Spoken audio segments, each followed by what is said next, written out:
So, not very long in, I was flipping logs and I found this guy. It's a stick bug. Where'd he go? There he is. First I thought he was a caterpillar because I just saw his thorax and the coloration made me think, oh wow, a cool new caterpillar. It's also raining. So, yeah, it's really cool out here. My first time being in a pine barren. So we found a box turtle. We can't touch them right now because they're in breeding season. But I don't know what gender it is, so I'm not gonna assume. But you know, it's about the size of the palm of my hand. We drove down a road to look for snakes, and we found that instead. So that's a pretty cool find too. So I flipped this log right over here, and I wasn't expecting to see anything, and then to my surprise I saw something move as I flipped it, and it was this little frog. I'm pretty sure it's a baby tomato frog, but I could be wrong. I'll look up identification later and I'll clarify that on screen if I'm wrong.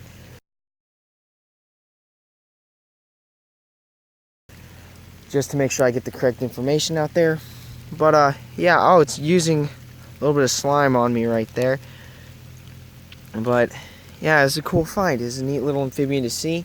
It's hiding right under this log, so I'm gonna put him back. We were going back towards like civilization and stuff, and I just looked out the window, and I don't know if you can see them very well, but there are tadpoles in here. I just want to just move that way. I know the reflection is kind of not really helping very much, but I just looked over and I saw a few, and I was like, whoa, no way. So then I looked over into here a little bit from a distance. This is me going into it now, and there are full-on tadpoles in here. There are actually a lot. Let's see if I can point some out to you guys. There's one, the tip of my hook. You can kind of see it in those ripples. It's right here. Now resettled over there. I'm not entirely sure what these tadpoles are. I'm trying to get up close pictures of them so that I can identify them later, because I know there are a lot of amphibians here, but it could be either tree frog tadpoles, maybe toad tadpoles, but it could really be anything out here in Florida. Just thought this would be something cool to show, because there are also a bunch back in there, in that area, right at the tip of my hook, right around there.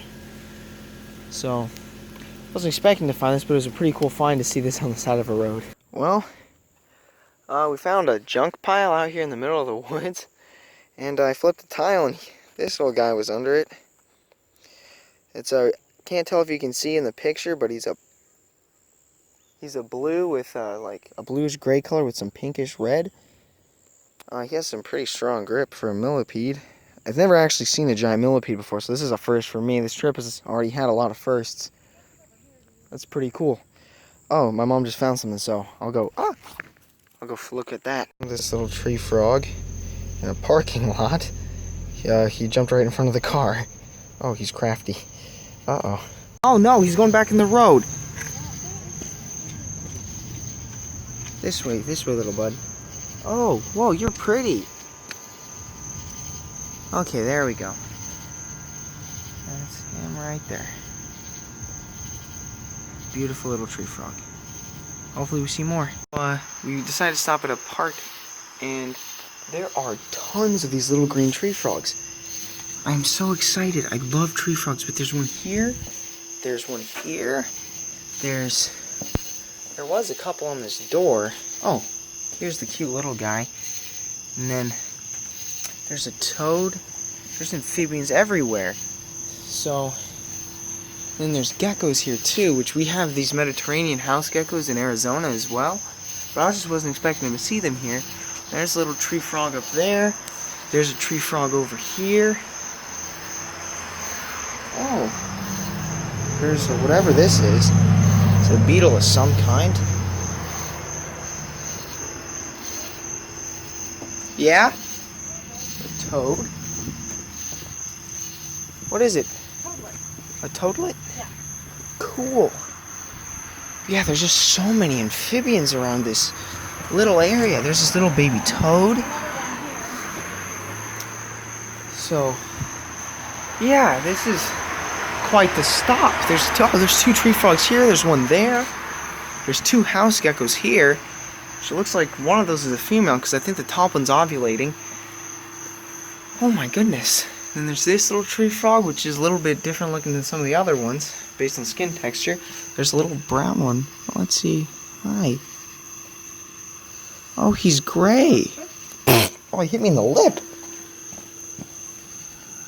There's this little guy. I'm trying to get him to hold still. See if I can get him back to the building where he has cover. But he's so pretty. Oh my goodness, there's just so many cool things going on here in Florida. I mean, yeah, these are just tree frogs and whatever, but I still like them. So, yeah. I don't know if there's anything back here worth noting. Not seeing anything. What? So these are some tree frogs and frogs calling all together. I'm not entirely sure the species, so I'm gonna listen and hopefully I can find audio files to ID some of them for you guys. I'll just let them record their sounds now.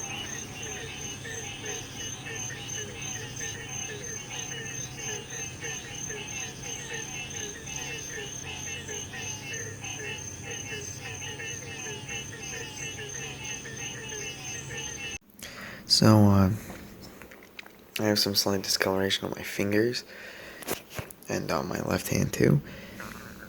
And this was because I made an assumption earlier today when I caught those millipede. I found about 5 or 6 more. And, well, one of them decided to spray me with some sort of weird...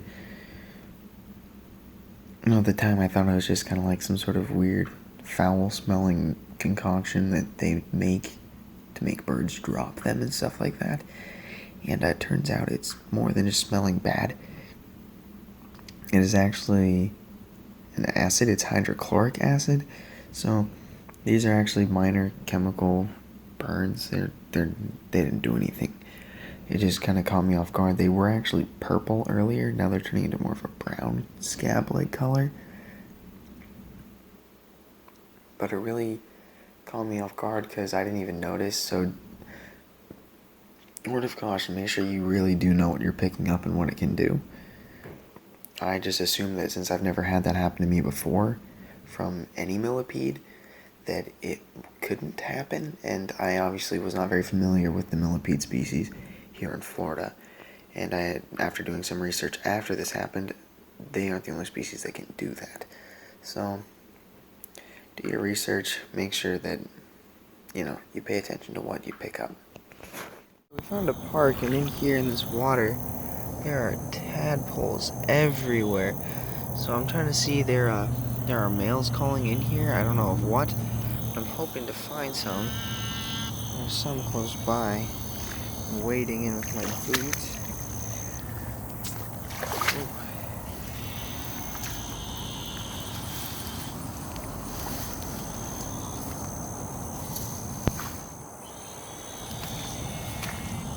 Oh, a butterfly. Oh, there's a couple butterflies in here.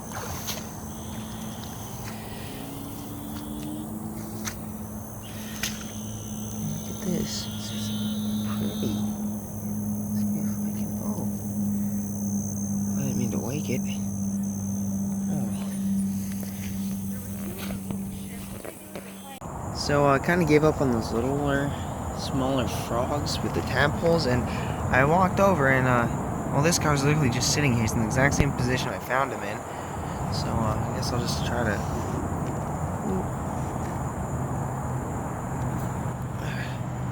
Whoa. Whoa, whoa. Aw, he's kind of fast. I could go in after him, I guess, but I don't know if that's the best idea. Yeah, he was pretty big, bigger than my hand. I was not expecting him to be that large. The only toad I've ever seen bigger than my hand was some in Arizona. They were pretty large, and they're known for it. Guess I'll start filming again when I find something interesting. Okay, so we got, looks like an amelanistic female. Right? Oh, yeah. See how the skin is up? She probably is the one that laid that egg over there. Well, we just caught 2 geckos. My mom just caught one right before, but we saw these species in the book earlier, and we got 2 different color morphs. I'm really excited because this one's like a mossy type of green, and this one's definitely amelanistic or lacking a lot of pigment, especially the darker pigments, which is what amelanism is. It's not quite albinism. But I'm really excited because this is obviously a boy and this is obviously a girl. They're probably a mating pair because that right there is, the start of his stuff. But that is most definitely a gecko egg right there. So this is probably theirs, one of theirs. So I'm very excited. This is very cool. They're so pretty. So we caught another one of these house geckos. There's quite a few. This one's non-native as well. But, oh, he was fighting recently. You can see that shiny part is actually scales that got ripped off of his skin. He's a very big boy. He's that wagging right there. Geckos and other lizards tend to do that when they're stressed. It means they're going to drop their tail soon. So I'm going to let him go, but he was, maybe I'll have to wait for him to let me go. That didn't actually hurt, just surprised me, I guess. There you go, bud. They're really camouflaged. They blend in really well with this. The only reason we caught him was because we saw his movement. But yeah, they're really pretty. They're very similar to the Mediterranean house gecko, but I know they're not. I just saw them in my field guide earlier. So I'll have to tell you guys what they are again because I kind of forgot. So I just caught an Anole. He was up here on this tree and he jumped onto the ground. And catching daytime animals at night is a lot easier than during the day because, well, you are the light source, so they can't really tell where you're coming or going from. So it just makes it a heck of a lot easier. So I'm going to put him back on the tree. But I really am starting to get like these Anoles. They're all got their cool little patterns. They're all different colors. And then my favorite thing are the males when they puff up to show their territory. They have these really bright colored beards, so to speak, that just kind of puff out and it really sticks out. So we were road cruising looking for snakes and stuff because it's, sunshine weather out here. And well, we saw this little guy eating grass on the side of the road, so I just thought I'd get a video of him real quick because, well, it never hurts to have footage of any wildlife that we come across. We're guessing it's probably a gopher tortoise since they are down here. But it's cool to see. We can't touch them or anything. This is about as close as I'll get, which is about, I'd say, like 3 feet-ish. Because, well, it is their mating season and their laying season. We are not allowed to harass them or touch them during this season. But it was a pretty cool thing to see. Yeah, so this little Anole, he's for the past 4 to 5 minutes has just been doing push-ups to pretty much show that, this is his spot.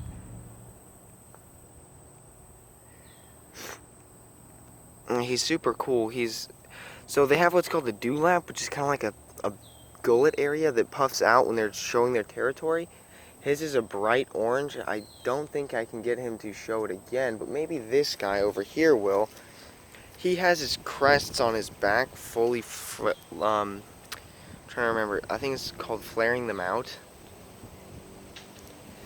But I have an appreciation for Anoles now, watching them pretty much this entire, couple of days. Oh, maybe he'll do it. I can't tell if he's just running away. So, oh, there's a female up there too. So that's probably what he's doing. There's a female over there and he's probably trying to impress. This guy is just claiming his territory. But Anoles are such funny, weird little lizards. They're so common here. I guess that's why no one here really thinks much of them. Oh, really? So, my mom found... Oh! This one's dewlap is partially out. That's cool, though. No, he's running... Oh, there he goes. I think something that they don't really like is my shirt. Because my shirt is a very red color, and most of their dewlaps are red or yellow. Don't tell me he's going to come over here to...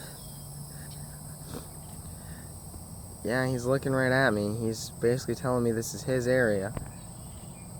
That's actually how I caught my Anole the other day. Actually, it was last night. I caught him, looks just like this guy. I'm thinking I'll keep him because Anoles are so abundant here and there's nothing saying I can't. and they're really entertaining. So I really just like these lizards because they're so funny. So where's he at? He's right here on this frond.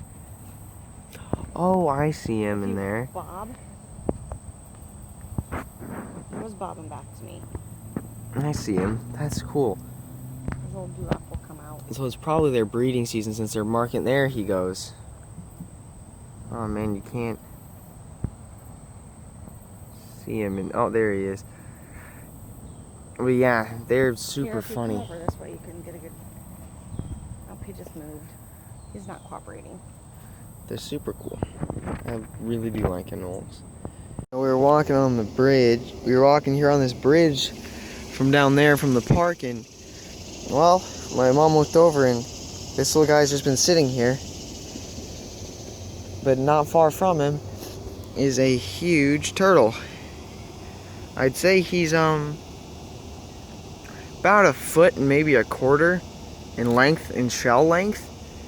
And this gator is probably about 4 to 5 feet. So he's not big by any means, because you can see most of his body is actually in frame. If I put it like this, the end of the screen is exactly where his tail ends. So he's not too big, if I'm going to be honest. This would be the type of gator I'd actually be okay with running into, because the size isn't that big, and they're just kind of sitting here. Then there's that big turtle over there, and this area is filled with them. We saw them yesterday out there. You can kind of see those little things poking out of the water, those two in the distance. Those are actually turtle heads. So there are a decent number in here, and I'm assuming it's probably because it's breeding season. They want to stay more in the shallows. But yeah, it was super cool seeing this guy, because this is our first wild gator. And we've been in Florida for almost a week now, and this is our first run-in with one. So that was pretty cool. Oh, the big turtle's getting curious of us. He keeps wondering what we're doing because he keeps getting closer. Yeah, that was cool because we were seeing all the turtles, and we have yet to see a gator. In the TripAdvisor review of this place said that they've seen gators and snakes. We saw our first snake that was alive on this trip yesterday, but I didn't catch it, so that's why it's not on film or anything. Is because sorry, it was it got away. It was in the grass, and I dove in the grass, and the grass kind of laid over the snake, and I was trying to reach through the grass to grab it, and it got away. So I'm really excited that we got to find our first actual wild gator. And these big turtles are also just really cool to watch because they're massive. They're the biggest turtles I've seen this entire trip, and some I've ever seen in general that aren't like snapping turtles. So that was really cool, especially since they're sliders. I love slider turtles. Oh, the gator's on the move. He's starting to look around. But yeah, so I'll stop filming him because I know they're sensitive to sound. But I just thought it'd be really cool to share this because it's not well, for us, it's not every day you see a gator, and we haven't necessarily had the best luck seeing him in the wild that wasn't on the tour. We got another alligator that just started like swimming up in here. He's not very big. He's about the same size as the other. I'd say maybe a little smaller. He actually looks like he'd be about a 3-foot gator to a 4-foot. Which we learned an interesting measuring technique. It's actually the length of the snout between the nose and the eyes determines the actual full body length of the gator. It's proportionate from inches to feet. So that one's I'd say about a 4-footer. The other one was probably closer to a 5. So it's not very big. I'd say that one only weighs probably 20 pounds. The other one over there weighs probably 30 or 25. So, but that's cool though. We got to see our second gator. I panned the camera over just to see because there was movement in the algae, but nothing surfaced. So it's probably a little turtle swimming underneath. But that's cool though, because this is our second Florida gator, and it's on the same exact bridge. Oh, and there's a big red-eared slider. So there's the tennis ball. Oh, he just went under the algae. You can see his feet and his head just surfaced. He is bigger than that yellow-bellied slider that I showed you guys earlier by about 3 to 4 inches. So that's a massive turtle. So that's really cool though. He's over here. I keep panning off because I see stuff moving in the water. But yeah, there's his head size to a tennis ball. He's just massive. Oh, and there's one of those massive snails too. This place is just full of stuff today. Because we came here last night, not expecting to see much, and well, we really, in comparison to what we're seeing today, that wasn't that much, but at the time I thought that was, wow, that's pretty cool. But no, we've seen 2 gators and a bunch of very, very large turtles. Some of their shells, I'd say, are about a foot in span. To me, that's pretty massive. So that's really cool. I freaked out at first because I just saw this little mouth grabbing something. It's actually a very large frog. He's just tearing apart this grasshopper. Oh my goodness, this is cool. I've never gotten to watch a frog eat in the wild like this before. That is so cool. I don't know if he'll actually continue eating. Oh no, there you go. Oh, he's cramming it in his mouth. He almost has it all the way down. That's exciting. This is truly cool. That's a cool experience. Oh, I guess it got away. Oh, he's chasing after it though. Or he did. Now he's just sitting there. Oh, nope, he's still going. He is determined to get that grasshopper. That's cool. I feel like I'm announcing for a WWE fight, but that frog did damage to its back left leg, so it can't hop anywhere, so not distance anyway, so it's just going to be able to crawl, so that frog could easily get it later. Oh my goodness, that was cool. That was so cool. So, we're out here in one of the parks, and we found this bright yellow millipede, which looks like the same species as the one I saw earlier, but it's just it's yellow, so that's kind of interesting. I don't know if it's like a color morph type thing, or if this one was just born with a mutation of some kind, or if it's a different species, but I just thought I'd get a picture and a video of it because it's pretty cool, and it's also a giant millipede.